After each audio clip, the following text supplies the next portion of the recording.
नाली के गैस से चाय बनेगी? प्रधानमंत्री जी नाली के गैस से चाय बनाते थे। तो जब प्रधानमंत्री इतना झूठ बोल रहे हैं, आजकल बोल रहे हैं कि मैं पैदा नहीं हुआ हूं, मैं अवतार लिया हूं। सुना कि नहीं सुना? अच्छा, इसका मतलब कुछ दिन बाद इनका मंदिर बनवाया जाए, इनका पूजा होकर। अरे भैया, देश में बहुत प्रधानमंत्री आए और बहुत प्रधानमंत्री चले गए, नेता आए चले गए, ये काम किसी ने नहीं किया जितना झूठ प्रधानमंत्री जी ने बोला। कोरोना में वैक्सीन लगाने के नाम पर चंदा की लूट ले ली कि नहीं? 504 करोड़ रुपया इलेक्टोरल बॉन्ड से मोदी सरकार ने उसकी वैक्सीन वाले से पैसा लिया, जो वैक्सीन लगाने के बाद अब हार्ट अटैक और ब्लड क्लॉटिंग की समस्या आ रही है। बताओ, जान जोखिम में चली गई कि नहीं? एक गलत वैक्सीन से जान जोखिम में है और एक गलत वोट से संविधान जोखिम में है। इसलिए हम आपके बीच में आए। इंडिया गठबंधन के खेमे में खड़े होकर हम कहने आए हैं कि हम नौजवानों को 30 लाख रोजगार देने वाले नेता के साथ खड़े हैं, अग्निवीर योजना को खत्म करने वाले, किसानों का कर्जा माफ करने वाले, पढ़ाई, कमाई, सिंचाई, दवाई और ये सुनवाई के बात करने वाले इन नेताओं के पक्ष में आपको वोट मांगने के लिए आए हैं। तो बताइए, 1 जून को इतना वोट मिलेगा कि नहीं कि मऊ से एक ऐतिहासिक जीत दर्ज हो जाए? जाति धर्म से परे होकर समाजवाद का झंडा जब बुलंद होगा तभी उत्तर प्रदेश मजबूत होगा, देश मजबूत होगा। इसलिए इतने ताकतवर प्रत्याशी हैं आदरणीय राजीव राय जी को आप अगर मजबूत करेंगे, जिताएंगे, तो केवल राजीव राय जी ही 5 साल के लिए मजबूत नहीं होंगे। दिल्ली की सत्ता पर कौन बैठेगा, इसका निर्णय लेने के लिए आदरणीय अखिलेश जी के बिना वो निर्णय न हो पाए, इसलिए भी इस सीट को भारी बहुमत से जिता दीजिएगा। बहुत अहम पड़ाव पर यहां पर एक बहुत महत्वपूर्ण मकसद से आए हुए और इंडिया गठबंधन के संयुक्त साझा उम्मीदवार समाजवादी पार्टी के बेहद वरिष्ठ नेता और जिन्हें हम लोग अक्सर समाजवादी पार्टी का पक्ष रखते हुए टीवी पर सुनते रहे, राष्ट्रीय प्रवक्ता भी हैं और इस जिले के बहुत सम्मानित हैं हम, उनकी उम्मीदवारी के पक्ष में आज आपके बीच में यहां इकट्ठा हुए हैं आदरणीय राजीव राय जी और आपके जिले मऊ के बहुत कद्दावर जमीनी नेता आदरणीय सुधाकर जी हम लोग के बीच में बैठे हुए हैं। ऐसे बड़े मंच पर और तमाम लोग हैं, बहुत सम्मानित नेता लोग बैठे हुए हैं। मैं केवल एक अपील करने आपके बीच में आया हूं। मेरा नाम डॉक्टर लक्ष्मण यादव है और मैं आपके पड़ोसी यही आजमगढ़ जिले का ही रहने वाला हूं और कई बार आजमगढ़ और मऊ को हमने अपनी आंखों से देखा है। वही मिट्टी, वही खुशबू, वही बाग बगीचे, वही खेत खलिहान और वही भोजपुरी की मीठी मीठी जुबान, हम लोगों का रिश्ता एक ही है। और इस पूर्वांचल की धरती पर जो धरती मऊ की सरजमी है, मेरे पिता कॉमरेड शिव नारायण से जो मैंने सीखा है वो समाजवाद की विरासत सीखी है। और जब मैं मऊ में खड़ा हूं तो मैं याद करूंगा कॉमरेड झारखंडे राय को, जिन्होंने उस समाजवादी क्रांतिकारी विरासत को इस मऊ की सरजमी से पूरे प्रदेश ने देश में रोशन किया था। आदरणीय कल्पनाथ राय जी ने यहां के पूरे प्रतिनिधित्व को मऊ को बनाने में और पूरा विकास करने में एक बहुत बड़ी भूमिका निभाई। और उसके बाद आज मैं एक शख्स और याद करूंगा, कॉमरेड अतुल अंजान को, जो अभी कुछ दिन पहले हमारे बीच नहीं रहे, उनका भी एक कार्यक्षेत्र रहा। तो ये मिट्टी पूर्वांचल की समाजवादी मूल्यों की मिट्टी है और हम लोग इसी मिट्टी की पैदाइश है। चाहे इलाहाबाद यूनिवर्सिटी में पढ़ना हो, चाहे दिल्ली यूनिवर्सिटी में 14 साल प्रोफेसर का काम करना हो, हम लोगों ने इसी मिट्टी से वो तासीर हासिल की कि सच कहना अगर बगावत है तो समझो हम भी बागी हैं। तो ये जो बगावत का तेवर है ये इसी पूर्वांचल की मिट्टी का है। और मुझे याद है कि जब मैं नौकरी से निकाला गया, आदरणीय अखिलेश यादव जी जो हम सबके बहुत प्रिय नेता हैं, उन्होंने यही मुझसे केवल कहा कि नौकरी तो अब लोगों की ऐसे ही छीनी जा रही है, अब तो अग्निवीर आ गया, अब तो ये नौजवान इतनी बड़ी तादाद में है, उनका पेपर लीक हो रहा है, वो जान रहे हैं। ये सरकार इतनी वीक है जिसका हर पेपर लीक है, नौजवानों को नौकरी नहीं मिल रही। रोज हिंदू मुसलमान करके पूरे देश को मजहब के नफरत की आग में झोंका जा रहा है। किसानों नौजवानों का भविष्य खतरे में। तो समाजवाद की इस विरासत को आगे बढ़ाने का काम हम जैसे लोगों को करना चाहिए। इसलिए ऐसे मोड़ पर हम आपके बीच में आए हैं और आपसे वोट की अपील करने आए। इसलिए ज्यादा वक्त भाषण का भी बचा नहीं है।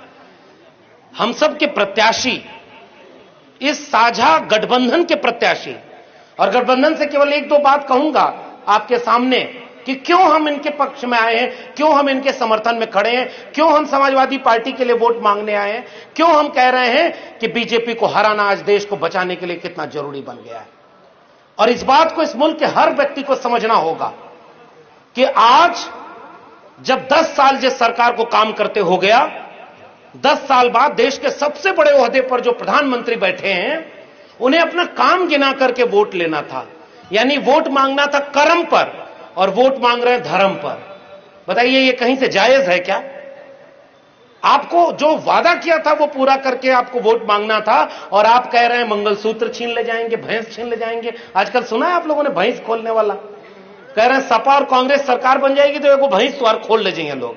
अच्छा ये बताओ, इतना लोगों को भैंस ये आई भैंसिया खोल करके कहां बनी है बताओ। और ये टोटी वाली बात कितना शर्मनाक है। ये जितना पानी लगल हो, मैं टोटी में पानी आवत है, कौनों में पानी आवत है।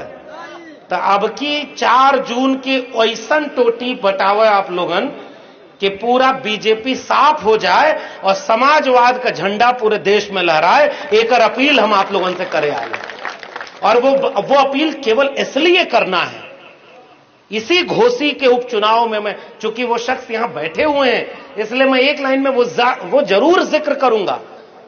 वो यहां बैठे हुए हैं और इनको पता है, और आदरणीय राजीव राय जी, हम लोग लगातार संपर्क में थे, देख रहे थे इनको कि इसी घोसी के उपचुनाव में क्या हुआ।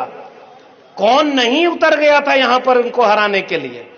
और कुछ लोग जो आए थे अचानक, उन्हें लगा था कि ऐसे ही चुनाव लहर में जीत लेंगे, लेकिन घोसी उपचुनाव ने, मैं यकीन के साथ कहना चाहता हूं, लोकसभा चुनाव की पृष्ठभूमि के लिए हिम्मत भरने का काम कर दिया था, और अप्रत्याशित चुनाव से जीते थे आदरणीय सुधाकर जी हमारे बीच में बैठे हुए। अब हम जिनके लिए प्रचार करने आए हैं, प्रचार क्या, अपील करना है। और हम जैसे पढ़े लिखे लोग आपके बीच में क्यों अपील करने आए? हम तो दिल्ली विश्वविद्यालय में प्रोफेसर थे, 14 साल मैंने पढ़ाया। हमने वहां करीब से देखा है, यह मोदी सरकार शिक्षा विरोधी है। ये शिक्षा को प्राइवेट हाथों में धीरे धीरे बेच रही है, ताकि गरीब, कमजोर, किसान, मजदूर के बेटे बेटियों को अच्छी तालीम न मिले। कलम गिरवी रख दिया है और लोगों के हाथ में तलवार पकड़ना चाहते हैं। हम लोग कलम बचाने के लिए समाजवादी परचम के नीचे आए, और जिस शख्स के लिए यहां आपसे वोट की अपील करने आए हैं, हमने बाकायदे पता लगाया और यह बात हम तक पहुंची, गरीब बच्चों को निःशुल्क शिक्षा दिलाने का काम आदरणीय राजीव राय जी करते हैं। इसलिए हम इनके मंच पर खड़े होकर के आपके बीच। दुनिया में कोरोना आया, आप सब जानते हैं, मैं आपके सामने क्या ही इनकी बात कहूं, लेकिन कोरोना आया तो जब जिले इलाही ताली बजवा रहे थे, थाली बजवा रहे थे। अब सोचिए ना, नाली के गैस से चाय बनती है क्या? नौजवान जितने बैठे हैं बताओ भाई, नाली के गैस से चाय बनेगी? प्रधानमंत्री जी नाली के गैस से चाय बनाते थे, बताइए संभव है? बादल आने पर रडार काम नहीं करेगा, बताइए संभव है? पढ़े लिखे नौजवान जितने हैं, झूठ बोले कि नहीं बोले? तो जब प्रधानमंत्री इतना झूठ बोल रहे हैं, आजकल बोल रहे हैं कि मैं पैदा नहीं हुआ हूं, मैं अवतार लिया हूं। सुना कि नहीं सुना? अच्छा, इसका मतलब कुछ दिन बाद इनका मंदिर बनवाया जाए, इनका पूजा होकर। अरे भैया, देश में बहुत प्रधानमंत्री आए और बहुत प्रधानमंत्री चले गए, नेता आए चले गए, ये काम किसी ने नहीं किया जितना झूठ प्रधानमंत्री जी ने बोला। और इतना कोरोना में लोग मर रहे थे, बताइए कोई मजहब बचा? खून और ऑक्सीजन देने के लिए कोई जाति धर्म देख रहा था क्या? कोई देख रहा था क्या? इसलिए कोरोना में वैक्सीन लगाने के नाम पर चंदा की लूट ले ली कि नहीं? 504 करोड़ रुपया इलेक्टोरल बॉन्ड से मोदी सरकार ने उसकी वैक्सीन वाले से पैसा लिया, जो वैक्सीन लगाने के बाद अब हार्ट अटैक और ब्लड क्लॉटिंग की समस्या आ रही है। बताओ, जान जोखिम में चली गई कि नहीं? तो नौजवानों, एक वाक्य गांव गांव पहुंचाना, एक गलत वैक्सीन से जान जोखिम में है और एक गलत वोट से संविधान जोखिम में है।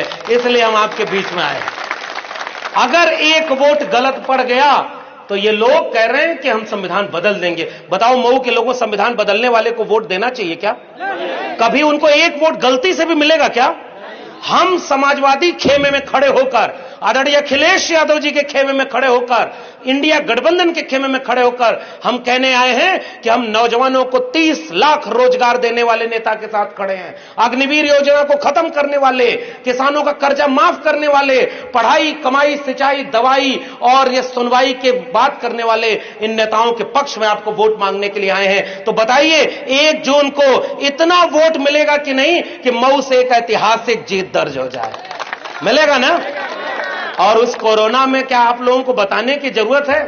2-3-4 महीने हुआ है, नए नए प्रत्याशी बाहर से घूमने टहलने आए हैं। और आदरणीय राजीव राय जी के बारे में हम लोग तब से देखते हैं टीवी पर, जाति धर्म नहीं देखी इन्होंने। अगर इन्हें पता चला कि इनके इलाके का कोई एक जरूरतमंद अगर विदेश में भी फंसा है तो उसे अपने पैसे पर वहां से ले आए, और एक भी जरूरतमंद अगर इनके दरवाजे पर पहुंच जाए तो उसका मदद करने के लिए कुछ भी पूछते नहीं है। तो हम सबके नेता मरहूम नेताजी मुलायम सिंह यादव जी एक नारा लगाया करते थे कि देश पर वो राज करेगा जो इंसाफ और इंसानियत की बात करेगा। मऊ की सरजमी पर आज एक इंसाफ और इंसानियत के नाते हम साइकिल पर मुहर लगाने के लिए आपके यहां बीच में आए। तो बताइए मुहर लगेगी कि नहीं? मुहर लगेगी साइकिल पर?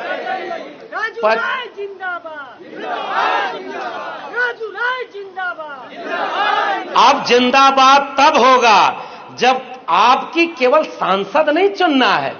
4 जून को जब मऊ का रिजल्ट टीवी पर दिखाया जाए तो 12 बजते बजते तय हो जाए कि केवल राजीव राय जी ही मऊ से नहीं जीत रहे, अब दिल्ली की कुर्सी पर कौन बैठेगा इसको तय करने के लिए अखिलेश यादव जी भी जीत रहे हैं। तो बताइए अखिलेश यादव जी को देख करके भी वोट देंगे कि नहीं? और याद रखिएगा ये केवल सांसद चुनने का वक्त नहीं है। कोई गलती हो, कोई मतभेद हो, कोई मनमुटाव हो, कुछ भी हो, आज सब कुछ भुला करके, बाहों में बाहें हाथ में डाल करके हर जाति के लोग, हर धर्म के लोग जो भी इस देश से मोहब्बत करते हैं, किसानों के जिक्र जिसको है, जिनको नौजवानों की बात करनी है, सब मोहब्बत प्यार से रहें, उनको मजबूत करना है। तो बताओ अखिलेश यादव जी से बढ़िया नेता कोई होगा क्या? और हमारे आजमगढ़ में तो देखिएगा क्रांतिकारी जीत होने जा रही है। तो आजमगढ़ में ललकार कर गए हैं तो उसका असर मऊ तक पड़ेगा कि नहीं पड़ेगा? मऊ से पीछे नहीं रहेगा।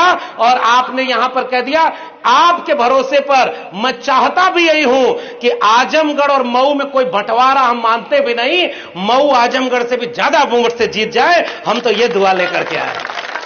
तो ये 3-4 महीने के लिए जो लोग टूर पर आए हैं उनके चक्कर में तो नहीं ना फंसेंगे? वो लोग भी जाति धर्म का भेदभाव दिखा करके कह रहे हैं। चाचा को याद है ना, हमें किसी पर टिप्पणी नहीं करनी है, हमें केवल यह अपील करनी है कि पहचान जाति धर्म के नाम पर नहीं होती, विचारधारा के नाम पर होती है।